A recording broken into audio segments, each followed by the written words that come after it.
L'OM, les gars, parce que l'OM est premier, et oui, c'est pas anecdotique, de mon point de vue, l'OM premier. En tout cas, évidemment, à Marseille, tout le monde est Meilleure attaque. tout le monde est en folie.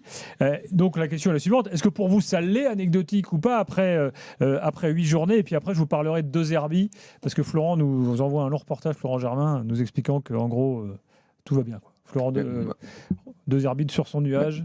Que ce soit pas anecdotique, évidemment, c'est pas anecdotique, mais j'ai un petit peu du mal à comprendre pourquoi il y a dans les commentaires cette espèce de pointe de mépris, comme si tous les supporters marseillais étaient des débiles, à qui on dit ah bah ils sont en folie, ah ils se la racontent, ils sont ceci, ils sont quoi, mais attends, ils ont ils sont passionnés. En fait, là, ils ont pas le droit. Non, en 2 mois, ils ont battu le PSG, ils sont premiers du championnat. En gros, ils ont pas le droit d'être contents.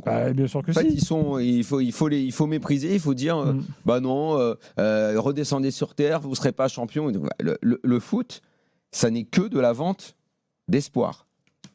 Le foot, c'est la vente d'espoir. Ça commence au mois d'août avec les transferts, avec les qu'est-ce qu'on va faire cette année. Après, ça reprend avec les premiers résultats de la saison. Le deuxième mercato un peu en janvier, est-ce qu'on prend pas un mec pour améliorer machin? Enfin, ça n'est que ça en fait. Ça n'est que espérer qu'il va se passer quelque chose. Au PSG, on n'a fait que espérer en disant qu'enfin tu allais gagner la Ligue des Champions. T'as espéré l'année dernière à la même époque, t'as pas un supporter du PSG qui aurait pu imaginer gagner la Ligue des Champions. Et finalement, ça s'est fait. Cet espoir attendu, machin. Donc on pouvait dire aux supporters du PSG, ah, vous êtes des guignols, d'espérer. Vous savez bien que chaque année, même eux, la plupart étaient un peu résignés. Ils disent, putain, on est tellement noirs. À chaque fois, il nous arrive un truc. À chaque fois, bon, non seulement ils ont gardé l'espoir, mais en plus, ils ont eu la joie immense de le faire. Les Marseillais, ils n'ont pas gagné, ils ont rien gagné depuis une éternité. Et là, ils sont premiers. Bon, ben, laissons-leur le droit d'être contents. S'ils sont heureux. Et en plus, l'équipe joue bien. Ils ont fait un bon recrutement. L'entraîneur, on n'arrêtait pas de dire De Zerbi, forcément, il va avoir des difficultés parce que c'est un entraîneur qui n'a jamais connu ce genre de club. C'est un entraîneur qui a toujours été dans des clubs B ou C, mais pas dans un club A en termes d'attente, en termes d'exigence, de pression. Là, il l'a. On attendait un peu ses compos. Est-ce qu'il va gérer l'effectif? Est-ce qu'il va réussir à faire les choix? Pour l'instant, il le fait. Mais personne, je pense, autour de cette table et dans les observateurs, les supporters, ils peuvent s'emballer s'ils ont envie. Mais on va pas prendre le risque de dire « Ouais, l'OM, ils vont être champions, ils vont être ceci, ils vont être cela. » Non, déjà, nous, ce qu'on dit tout le temps, c'est ils ne jouent que 2 fois contre le PSG. Sur les 2 fois, déjà, ils en ont gagné 1. Donc, si tant est qu'ils perdent le prochain contre le PSG, il y a 3 points dans ce match-là. Le reste du temps, si l'OM prend les points sans se taper une crise comme ils l'ont eu l'année dernière, c'était quoi? C'était février là qu'ils ont eu leur crise, janvier-février, où ils ont commencé à perdre des matchs un petit peu de façon bizarre, où ils ont fait les retiros, tout ça là. Bon, il y en a eu 2. C'était entre les 2 défaites d'Auxerre en fait. Voilà, c'est ça. Bon, ils sont pas à l'abri d'une sale période. Attention, ils n'ont pas rencontré Auxerre encore.